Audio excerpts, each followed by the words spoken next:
dipanggang dengan metode dan mesin Itali. Bikin kopinya berasa. Iya Ji, berasa kopinya. Toh Arabica cappuccino, nggak cuma manis, berasa kopinya.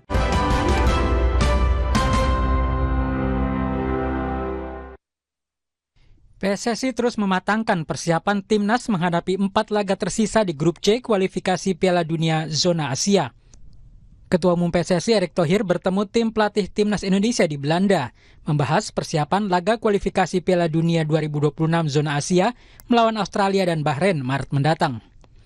Dalam akun Instagram Erick Thohir, pertemuan itu dihadiri Patrick Kluivert serta 3 asistennya, Alex Pastoor, Danny Lanzat, dan Gerald van Berg. Indonesia akan tandang ke Australia pada 20 Maret dan menghadapi Bahrain di Stadion Utama Gelora Bung Karno pada 25 Maret 2025. Kami berdiskusi tentang progres persiapan pertandingan timnas Indonesia melawan Australia dan Bahrain pada Maret mendatang. Dengan persiapan yang matang, kita siap berikan yang terbaik untuk Indonesia, tulis Erick Thohir di akun Instagramnya. Yang menarik dalam kunjungan ke Belanda, Erick juga menemui Direktur Teknik Asosiasi Sepak Bola Kerajaan Belanda atau KNVB, Nigel de Jong. Erick mengaku dari obrolannya dengan Nigel, banyak masukan yang bisa diterapkan untuk sepak bola Indonesia. Masukan dari Nigel de Jong sebagai Direktur Teknik KNVB jadi sorotan karena timnas Indonesia pun sampai saat ini tidak memiliki Direktur Teknik. Posisi krusial itu sudah lowong hampir 1 tahun. Erick Thohir menyebut masih mencari orang yang tepat untuk posisi Direktur Teknik, dan dia rencananya akan mengumumkan pada akhir Februari mendatang. Di Indonesia sendiri sudah ada beberapa figur pelatih yang juga punya track record dan hasil yang bagus. Jadi kita mesti cari figur yang benar-benar bisa dihormati dan juga mengerti bagaimana rencana sepak bola Indonesia ke depan.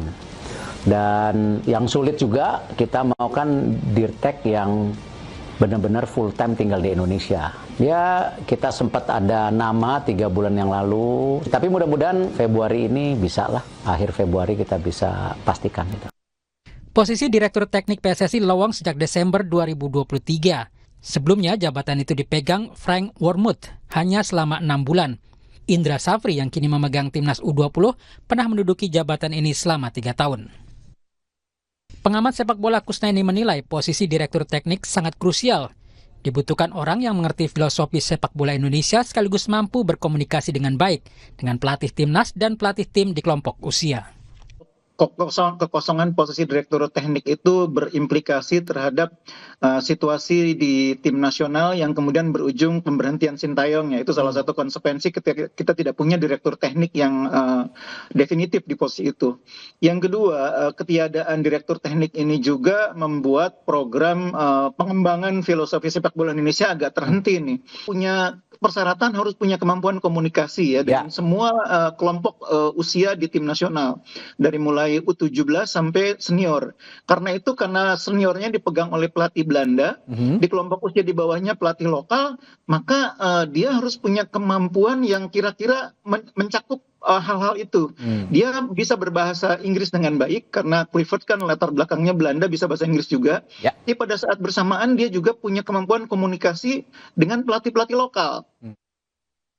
Direktur Teknik sejatinya bagai arsitek yang harus merancang permainan sepak bola Indonesia secara menyeluruh. Kehadirannya akan menyempurnakan persiapan timnas yang akan kembali bertarung di ajang kualifikasi Piala Dunia. Tim Liputan Kompas TV. Ketua Umum PSSI Erick Thohir bertemu tim pelatih dan sejumlah pemain timnas di Belanda. Apakah juga dalam rangka mencari sosok Direktur Teknik PSSI sebelum laga kualifikasi Piala Dunia Maret nanti? Kita akan bahas bersama pengamat sepak bola Firzi Idris. Hai Mas Firzi, apa kabar? Selamat malam. Halo malam Mbak Friska, halo selamat malam semua. Kalau bicara soal babak timnas ini, kita sudah berbabak-babak dan sekarang masuk edisi pencarian Dirtek. Nah, kalau jelang timnas bertanding Maret, tadi Erick Thohir kan akan mengumumkan Dirtek Februari rencananya. Nah, seberapa penting sih kalau menurut Mas Firzi sosok Dirtek ini ditunjuk sebelum laga kualifikasi?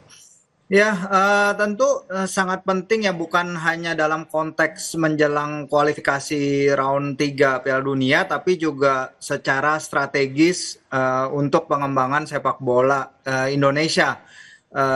tadi di paket dilihatin bagaimana Pak Erik berbicara dengan Nigel de Jong yang menjadi Direktur Teknik KNVB ya. Saya juga sempat berkesempatan untuk wawancara Nigel de Jong di Euro 2012 dan memang dia sosok yang cerdas ya. Jadi permainannya mungkin kasar di lapangan, tapi di luar itu cara dia berbicara, cara dia menyampaikan opini pemikirannya itu sangat luar biasa dan dia cocok untuk dijadikan technical director. Nah, disinilah kita perlu sosok yang sama juga, seseorang yang fasih berkomunikasi, menyampaikan ide-idenya. Dia bukan hanya harus pintar, tapi bisa menyampaikan ide-idenya. Itu adalah suatu hal yang sangat penting juga bagi direktur teknik kita. Dan tadi salah satu persyaratannya sudah disebutkan bahwa Pak Erik mencari seseorang yang tinggal di Indonesia, karena dia tidak ingin direktur teknik itu bolak-balik Indonesia Belanda. Dan saya juga dengar-dengar udah beberapa kali mengadakan diskusi dengan KNVB ya, mungkin sekarang nama shortlist itu turun jadi 3 orang menurut informasi yang didapat, tapi sejauh ini ya memang kita harus menunggu hingga akhir Februari katanya untuk menyampaikan siapakah direktur teknik kita berikutnya, karena peran direktur teknik itu strategis. Kedepannya dia akan menentukan arah sepak bola kita. Tadi Mas Kus sudah bicara soal Villanesia. Villanesia kita dibentuk tahun 2017 oleh Om Danur, tapi sejak itu pernah sekali Coach Indra ingin mengupgrade Villanesia dengan memasukkan update-update di sepak bola modern ini, tapi ya sampai sekarang memang kalau cuma update sekitar 3-5 tahun sekali itu sangat kurang, karena perkembangan sepak bola itu sangat cepat. Friska, pengembangan sepak bola itu terjadi secara konsisten, secara konstan, dan itu juga yang saya dapatkan dari wawancara tertulis bersama dengan Masanaga Kageyama yang menjadi direktur tekniknya timnas Jepang ya. Dia mengatakan bahwa perkembangan sepak bola modern itu sungguh memerlukan suatu update filosofi yang menjadi dasar, menjadi jalan, tapi diupdate sedemikian rupa. Bahkan di Jepang kabarnya update itu dilakukan on a daily basis. Jadi kita nyari siapa direktur teknik yang cepat dan juga tepat. Ini kan jadi tantangan. Tapi kalau di kalangan pandit, siapa sih nama-nama yang beredar yang sekarang semakin sempit nama-nama itu, dan bagaimana kansnya kalau menurut Firzi? Ya, kalau kita lihat memang sejauh ini belum terlalu ada banyak bocoran nama-nama ya, karena memang di-keep sekali ya. Tapi kita tahu beberapa sosok senior sepak bola Belanda yang dekat dengan coach, pelatih-pelatih tim kepelatihan kita misalnya gitu. Misalnya ketika Alex Pastor meluncurkan bukunya yang menceritakan perjalanan Almer City dari promosi hingga ke Eredivisie tahun 2022-23, salah satu sosok yang datang itu adalah mantan pelatih timnas Belanda Bert van Marwijk. Itu sosok yang sekarang kalau tidak salah sekitar 60-an tahun, itu sebenarnya sosok yang punya pengalaman dalam juga tentang sepak bola Belanda. Dia punya kedekatan itu dengan Pastor dan juga pastinya Kluivert dan lain-lain, tapi kita belum tahu sekarang ini, karena salah satu syarat utamanya adalah itu tinggal di sini ya. Siapapun orang ini harus tinggal di Indonesia. Agak susah juga ya kalau bicara soal kedekatan dengan pelatih, lalu juga bisa berkomunikasi dengan baik, kansnya lebih banyak dari Belanda, tapi untuk tinggal di sini. Sebenarnya masih ada bisa keleluasan atau tidak sih sebenarnya yang dipertimbangkan PSSI semestinya? Karena untuk menuntut warga negara asing misalnya tinggal di sini kan tidak semuanya mau, pun pelatihnya tidak tinggal di sini. Ya, sebenarnya memang suatu hal wajar apabila meminta seorang direktur teknik untuk tinggal di sini, karena tugasnya kan bukan hanya memantau timnas senior, bukan hanya memantau pemain-pemain level Liga 1 misalnya, tapi juga mengembangkan konsep pemikiran sepak bola yang bisa menjangkau level grassroots, level youth development, level coach development, dan juga kompetisi lokal, kompetisi nasional. Sehingga sangat wajar sekali kalau PSSI menginginkan orang tersebut untuk tinggal di sini, tidak bolak-balik, sehingga dia bisa mengikat dan menggandeng semua stakeholder sepak bola Indonesia untuk berjalan sesuai rel yang telah ditetapkan. Villanesia itu bagus, Villanesia dasar yang sangat bagus, tapi memang harus ada pengembangan sangat jauh ya terhadap sepak bola Indonesia, karena ketika itu dibentuk dari basis 4-3-3 mungkin era. Tapi kan terbesarnya mestinya harus dari Belanda ya orangnya ya, Mas Firzi ya. Kenapa?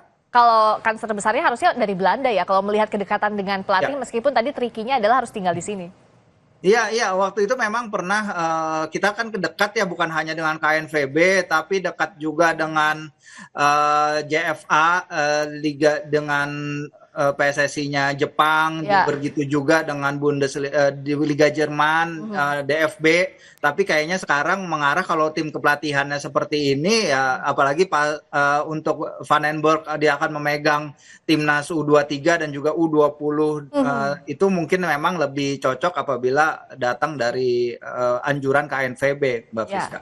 Oke, kita akan nantikan siapakah sosok direktur teknik yang kita nantikan selama ini. Terima kasih Mas Firzi, Ya. Firzi Idris, pengamat sepak bola telah bergabung di Sapa Indonesia Malam. Sampai jumpa lagi ya.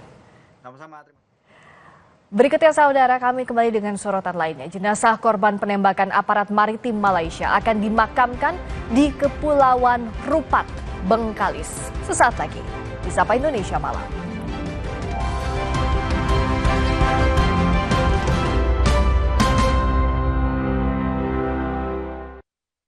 Komitmen pemberantasan korupsi sebagai janji kampanye dan asta cita pemerintahan Prabowo Gibran masih ditunggu publik.